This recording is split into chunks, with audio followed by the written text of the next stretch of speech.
be in Genesis 35. While you turn there, Paul told Timothy, "But if I tarry long, that thou mayest know how thou oughtest to behave thyself in the house of God, which is the church of the living God, the pillar and ground of the truth." So we're looking at the house of God. And of course, we'll remember these prayer requests, also blessings. And at the end, Brother Matt will have a little bit of business, so I'll let you know. The house of God. And we looked at last 2 weeks ago, whatever it was. My mind was supposed to be on prayer last week, and for some reason I was thinking this was the first Sunday, but any event. What did Jacob do when you think about in chapter 28? Jacob came to a place, and if you remember, it was a certain place. It was a certain place. It says it there that he set up some rocks, had a dream, seen a ladder extended from earth to heaven, angels ascending and descending. And there's reference there to John chapter 1, verse 51, if I remember right, that Jesus made the same reference. And of course, him being the ladder, really, if you look at it. And there's the, by that recognition of what went on there, Jacob, he said, this is the place of God, right? How did he say it? He said, in verse 17 of chapter 28, "And he was afraid and said, How dreadful is this place? This is none other but the house of God, and this is the gate of heaven." So he recognized it as the house of God. And we've been looking at the house of God, especially, looking at in the Old Testament. But God has had a house, and where his presence is known. And we find that today we're going to look at this a little more. And really, I was going to just hit a few things and move on. But when you look at the house, what makes it his house? He's there, right? I mean, that's really what makes it his house. He's there. And because he's there, it's his rules, it's his, and I think I went over this before. If not, repeat myself, which is fine. We look at the fact that when I go to Brother Jason and Sister Pepper's house, I don't go and raid their refrigerator and all that stuff. I ask, "Hey, can I have a soda or something that's there?" I don't go there, and even though they would probably say, "Make yourself at home."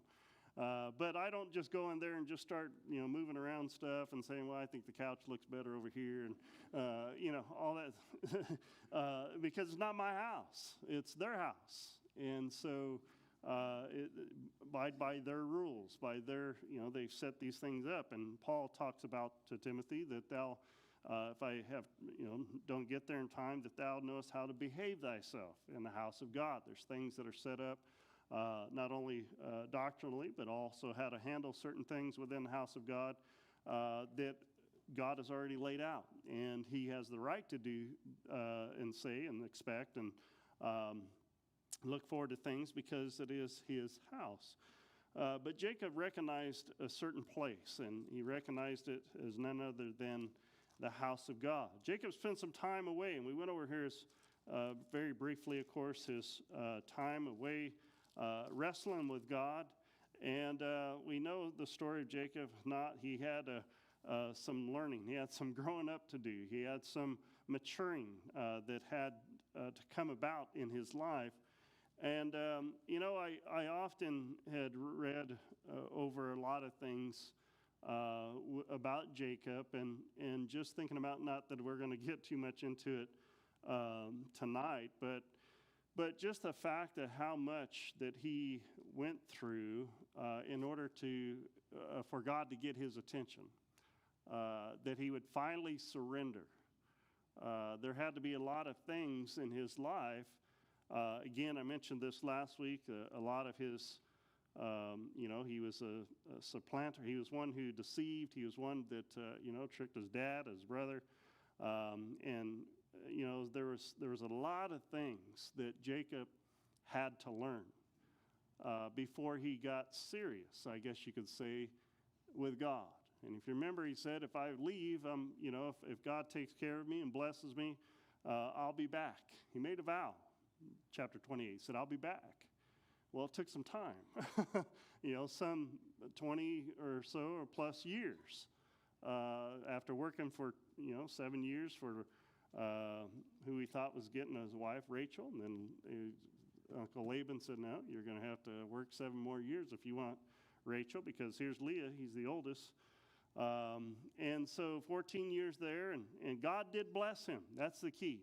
God did bless him. God upheld his end of the bargain. He made sure that Jacob was taken care of personally and never left Jacob. But throughout that time, after especially, picking up on this, after he wrestled with God, and chapter 34, I believe it is, after he, had his situation with his brother, and then he wrestled with God, unless I got those backwards. But he ended up taking some time. Actually, it's chapter 33, that's why, where he ends up leaving, wrestling with God, and God already told him to get back to Bethel. In chapter 32, 33, somewhere in there, when he told him, while he was in Laban, still with Laban, get back to Bethel. But it took some time to get back to Bethel. Jacob wasn't done with himself. He still had to learn some things. So he gets a hold of God. God bless me. Wrestle with him all night. And you would think, well, that ought to have been good enough for Jacob to see that God was trying to get his attention. But it took still another few, it doesn't say the amount of time, but after he wrestled with God, he ends up here in chapter 33 at Sukkoth, in chapter 33, verse 17. And then down there to Shechem, city of Shechem. Now, what's he doing in Shechem? Hanging out, right? Where did God tell him? Get back to Bethel. This is your vow. You wrestle with God. You asked him to bless you, but Jacob's still having a hard time giving up on himself. And so that's why that verse 20 of chapter 33, and he erected there an altar and called it El Elyon Israel. Worshiped God, but really is God of Israel. Worship, put his own name on it in a sense, but that's not where God said to go. Where was God's presence?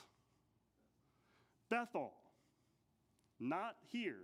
Not where Jacob ends up setting up an altar. What does that teach us? Not every place that's called a place of God that has an altar, if you will, is where God's presence is. Right? God says, this is a place that I will meet you. Chapter 35, verse 1, and God said unto Jacob, arise, go up to Bethel, and dwell there, and make thee an altar unto God that appeared unto thee when thou fleddest from thy face, the face of Esau thy brother. And Jacob said unto his household and all that were with him, put away the strange gods that are among you, and be clean, and change your garments. And let us arise and go up to Bethel, and I will make there an altar unto God, who answered me in the day of my distress, and was with me in the way I went. And they gave unto Jacob all the strange gods which were there in their hand, and all their earrings that were in their ears. And Jacob hid them under the oak, which was at Shechem. And they journeyed, and the terror of the Lord, or God, was upon the cities that were round about them, and they did not pursue after the sons of Jacob. Very interesting. What happened at Shechem that maybe, which I think, it wasn't the wrestling with God. Jacob still did not end in trying to be in control. What happened in Shechem? Well, the thing with his daughter gets raped. Then his sons go crazy and tell the men there to get circumcised, and while they're healing, they kill the whole city. Out of control, right? And Jacob said not a word. Said not a word. And I wonder if, looking at the situation and looking at his family, because now it's not just Jacob. Now it's his whole family. And now they seem like they're out of control. And God's, is trying to get Jacob's attention. And so finally, Jacob humbles himself and says, this is what we're going to do. We're going to rise and get out of Shechem, and we're going to a place where I promised God to meet him, and he said he'll meet me there. And so he said, go up to Bethel. Arise, go up to Bethel. And that doesn't mean if you want to. That means now. Arise, go to Bethel. And notice he says there, and dwell there. What do we get out of that? Don't just make a stop and move on. That's Shechem. That was Sukkoth. That was a place where you were to stay for a moment and move on. But get back to Bethel and dwell there. Don't just attend church Sunday mornings and forget the rest of the week. Don't just attend Easter and the rest of the year you're good. Dwell there. Make your abode there. This is your life. This is a place that God is his presence is there. And take up a permanent residence. So don't just visit this place. This is where you made the vow. Come back here and attend God's house. And I think that's a good, good lesson for all of us, is that attendance means showing up whenever the doors are open, and sometimes attendance doesn't happen and if you got something else going on. But dwelling is something that we find is more than just attendance. It's making it your home. It's a place where, again, you're there with God, and he is there with you.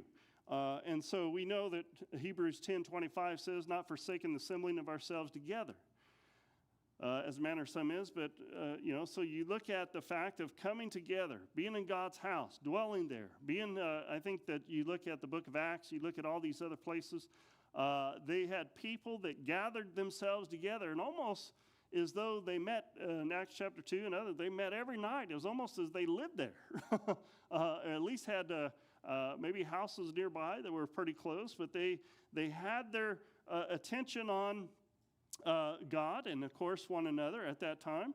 And so go to Bethel, rise, dwell there, and make an altar unto God. The first thing you do when you get to Bethel is what? Make an altar. Well, there's going to be some things that he's got to do first. Preparation. How do you prepare for the presence of God? Have you ever been in the presence of God? Where two or three are gathered in my name, there am I in the midst. Do we find that in the New Testament somewhere?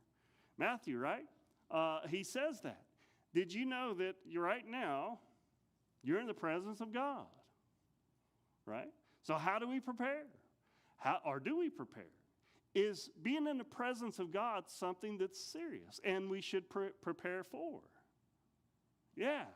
And what did Jacob have to do before he went to Bethel to make an altar? Verse 2, and then Jacob said unto his household, so it's not just Jacob now, it's what? His household.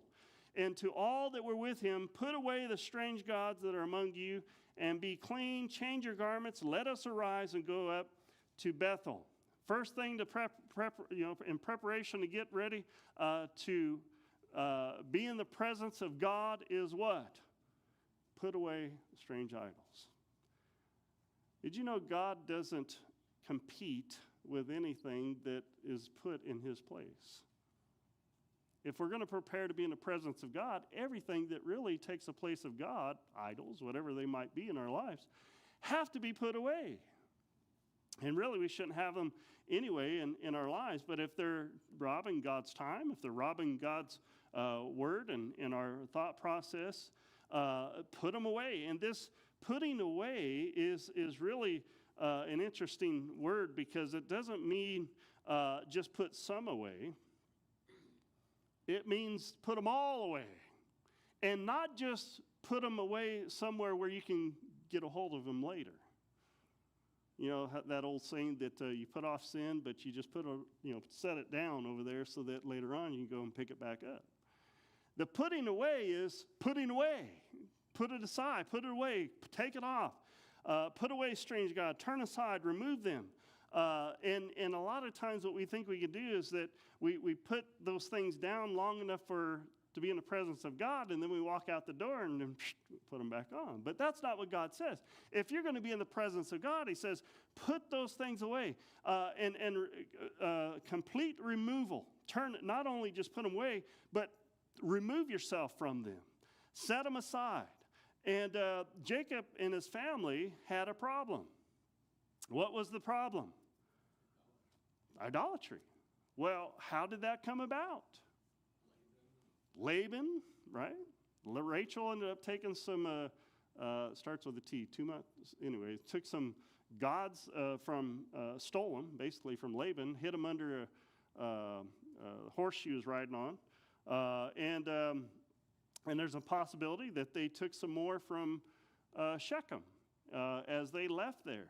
So those strange gods got in the household. How did they do it? Well, over time.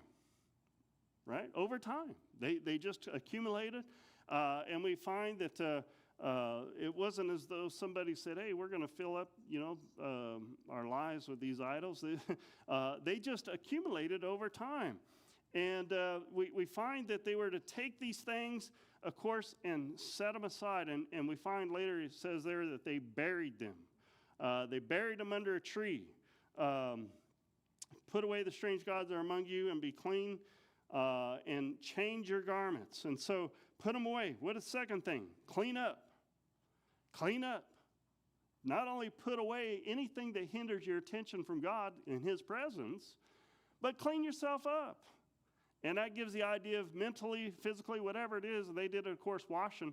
And, of course, they later on we know that the priest and others, before they entered into the tabernacle and temple and they did fulfill their duties, they had to clean up. And symbolically, it was the idea of washing themselves, cleaning themselves from sin. And, of course, God is the only one that can remove sin. But that idea of washing themselves up was the idea that you're getting in a place or going to be in the place of the presence of God. He's holy. So for us to stand in the presence of God means we got to realize we're sinful people and we got to be cleaned up. Well, today we don't have, all that. We have the blood of Jesus Christ asking for forgiveness of sins. And again, that doesn't just because we're saved. Again, as Paul mentions over there in Romans 6, doesn't give us a license to sin. But we find that cleaning up is something that is so important in our lives to clarify our minds, clarify our hearts, because, again, we're going to be in the presence of God. Change your garments. Change your garments. Put those things off. What garments do they have on? The old man, the old garments of Shechem, the old garments. Put all those things off.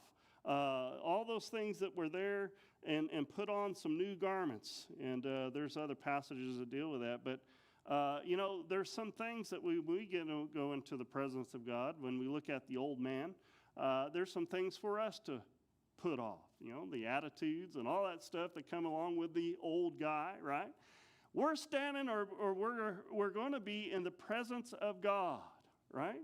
That means anything that hinders us should be put off, cleaned up, and set aside. And really set aside to not be put back up. And so notice verse 4. And they gave unto Jacob all the strange gods which were in their hand, all their earrings, which were back then were types of idols. They had made engraven things in the earrings. Joshua talks about this as well. Hosea, Judges, I think, talk about this. But what did he do? He hid them under an oak, which was by Shechem. Well, why not just take them? Might pick them up again. So you bury them, and where did he bury them? in Shechem. You leave them there and don't go back. Type of what? Repentance. Leave them and you're heading to the presence of God. You're leaving those things there and you're not going back to pick them up and make them your own again. You leave them there because, again, you're going to the presence of God. Verse 5, and they journeyed, and the terror of the Lord was upon the cities that were round about them, and they did not pursue after the sons of Jacob. Well, why were they pursuing after the sons of Jacob? We just mentioned it briefly. They made a mess out of Shechem. They killed a lot of people. And there were some neighboring cities and places around them that were not too happy about that, and they were looking for Jacob and his family to wipe them out.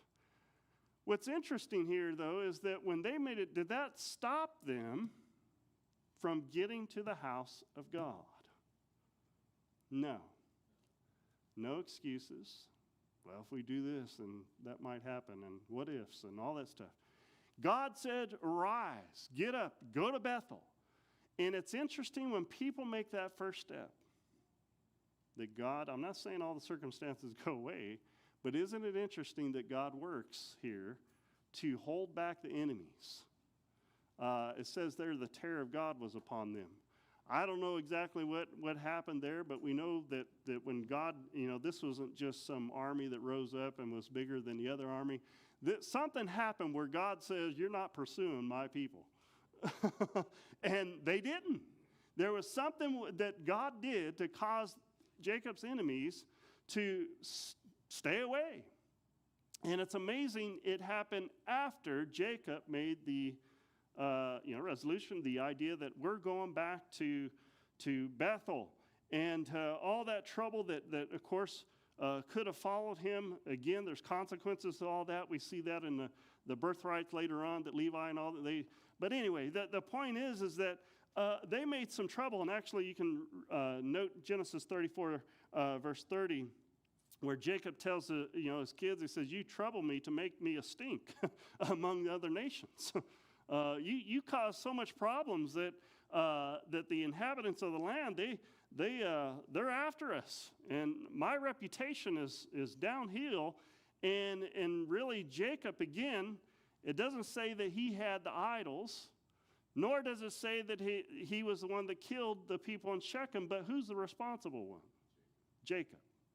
So God was holding him, again, responsible. So when you look at this, all this stuff is real, and God, though, intervened. And of course, so that he can get to the house of God. Look at verse 6. And I'm just moving here, and if you got any comments, just raise your hand or shout them out or whatever you want to do. But verse 6, so Jacob came to Luz, which was in the land of Canaan, that is Bethel, right? So name was changed to Bethel. He and all the people that were with him, and he built there an altar and called the place El Bethel, because there God appeared unto him when he fled from the face of his brother. Jacob was at the house of God by himself. Jacob now comes back some 20 plus years later, and he's now at the house of God with all of his family. That must have been an amazing sight to see all the family. And by the way, not only seeing all the family, but also understanding too that they were all, what was engraved in their minds and all that was idol worship. That's where they came from. So there had to be a lot of change, and no wonder Jacob had to stand up and says, put away all those gods. We're going to the God. We're going to the God that I promised that we would attend, and I'm bringing all my family. Who's the responsible one for our families? Well, God's man, the head of the home. And so we see that the house of God is where, between the individual and God, but we also see his family there. And of course, he built an altar first, right? When he got there, Jacob, they gave him all the strange gods. Verse 7 says, and he built there an altar and called the place El Bethel, because there God appeared unto him when he fled from the face of his brother. Well, why, or did you catch the name change? What was the name of it before? Bethel, which is house of God. But now it's El Bethel, God of the house of God. Well, what changed?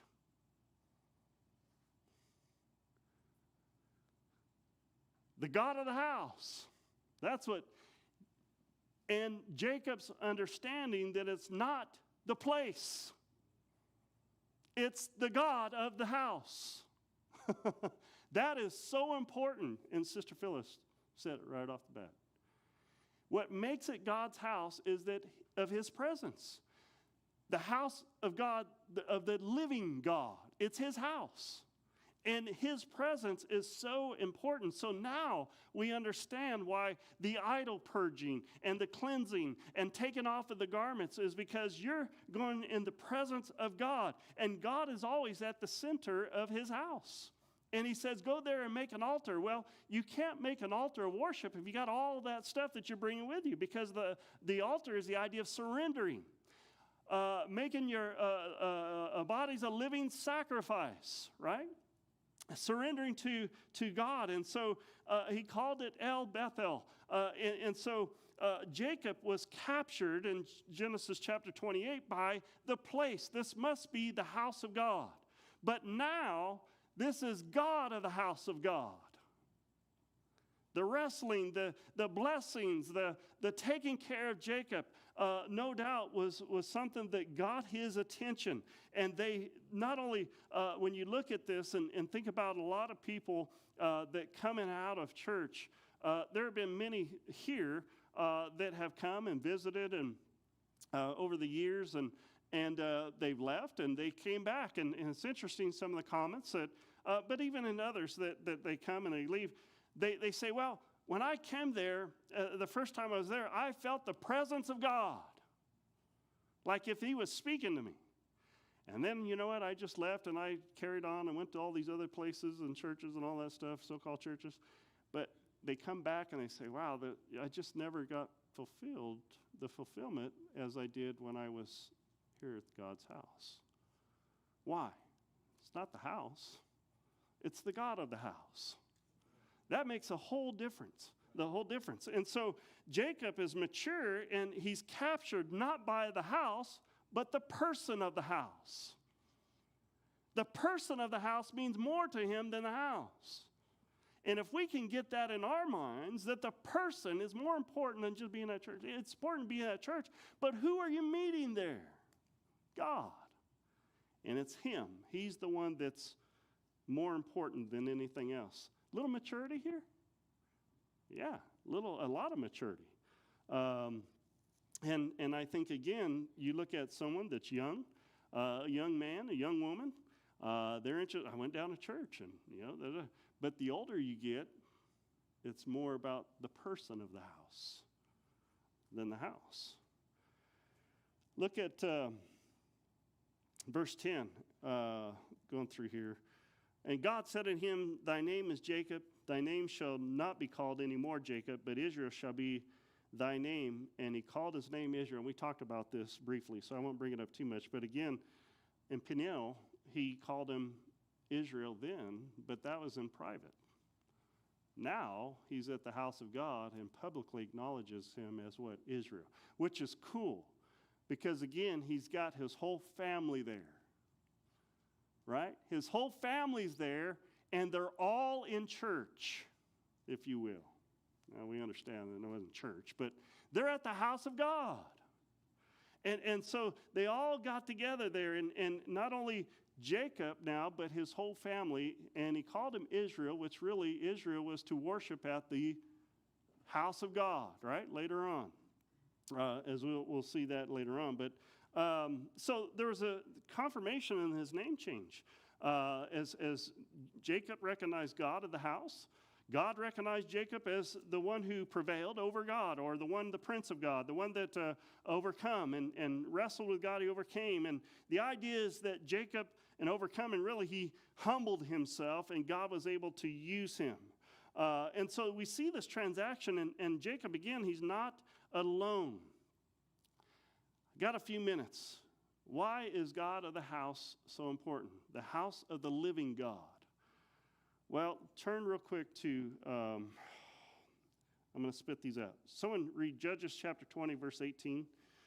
Judges 20, verse 18. And when you get there, let me know. And someone turn to 1 Kings chapter 12, verse 28.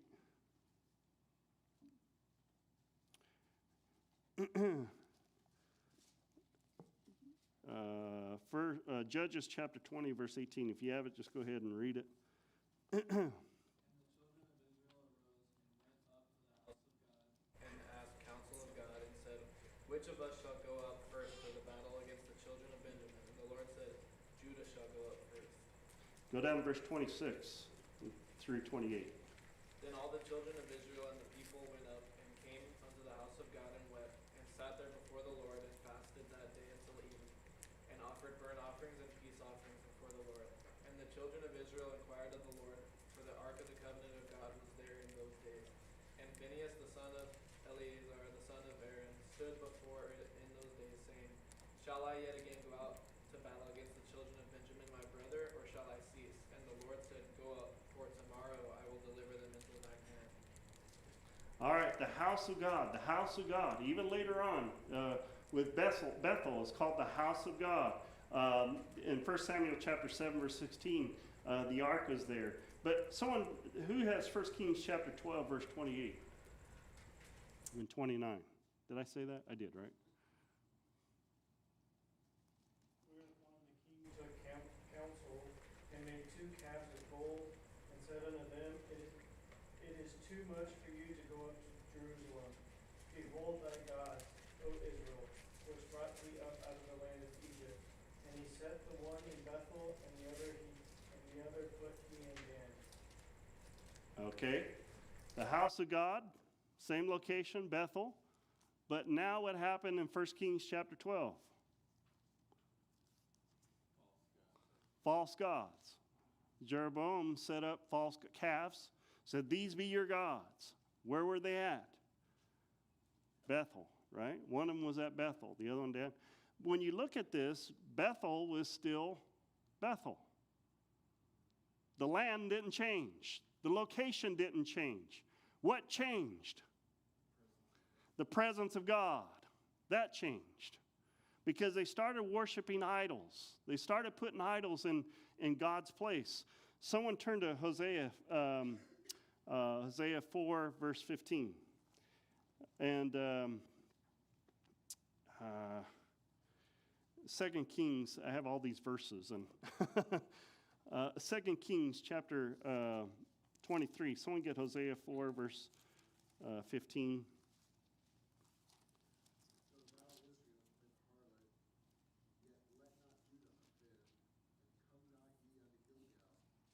Go ye up to Bethaven, nor swear the Lord liveth. All right.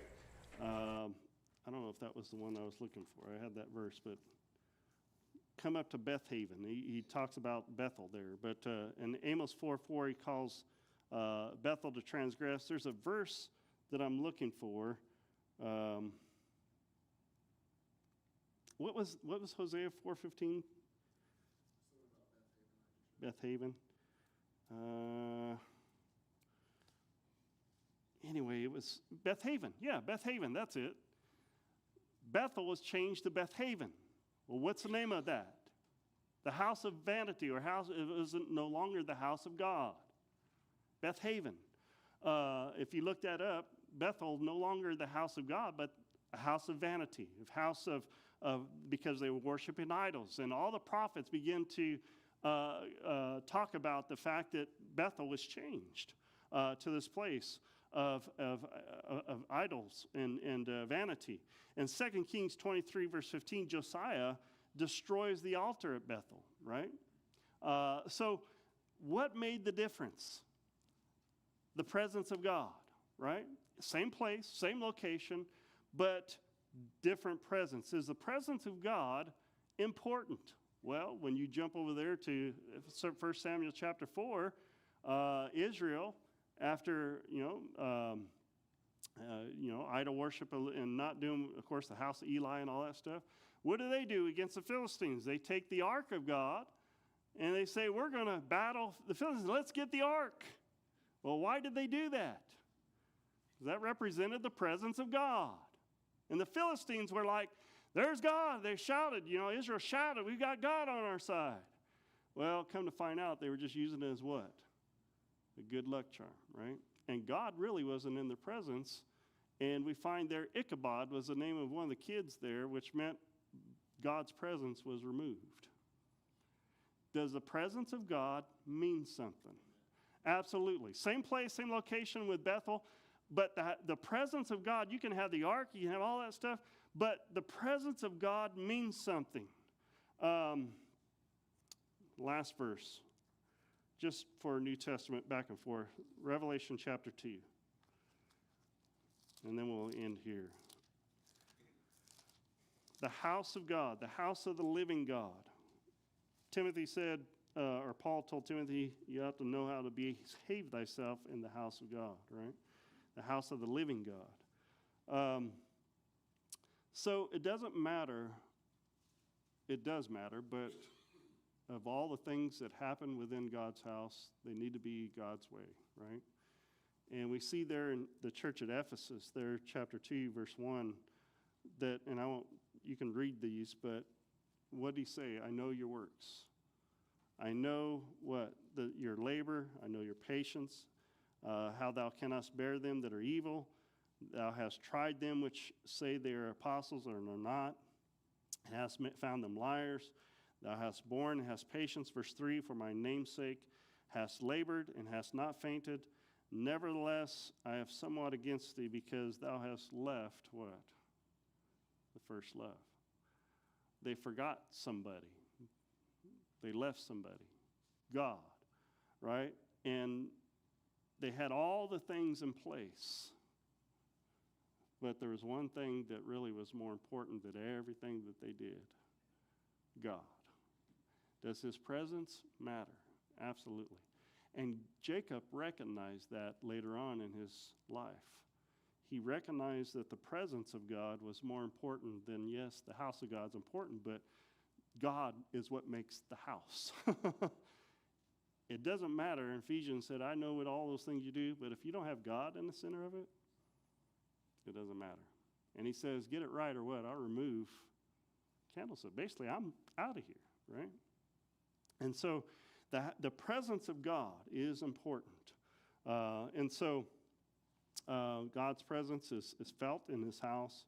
It's something that we see that's important, and it's something that we ought to not take lightly. And when we come to God's house, it ought to be a house that we show reverence, and also not just the house, but the God of the house.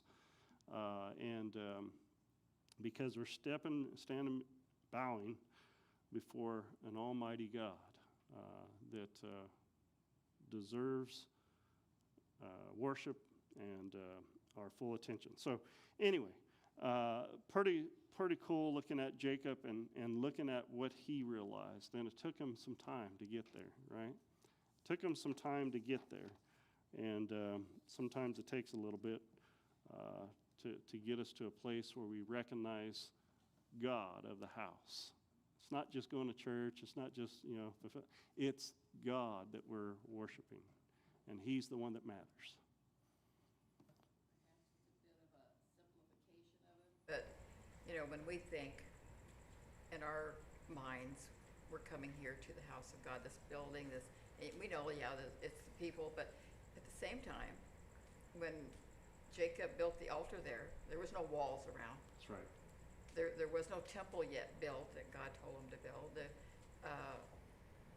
And so I kind of look at it this way in simplification. If we didn't have these walls, It'd still be God's but house. this is the place where we come together to worship the Lord, and he's here. We could be out here in the open where everybody that drives by sees us, and it would still be the house of God simply because His presence. it's where God dwells with us. Now, And it's nice having the air conditioning and the fans and all of especially right now. but they didn't have, you know, because he had not given them the commandment to build even the tabernacle yet. Mhm.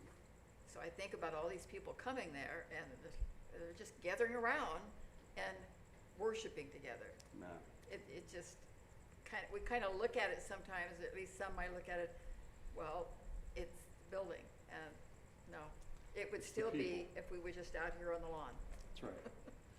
And I like how you said that they were worshiping together. Jacob's family was worshiping together in one location, one house. Isn't that cool? Man. Yeah. His place in leading his family.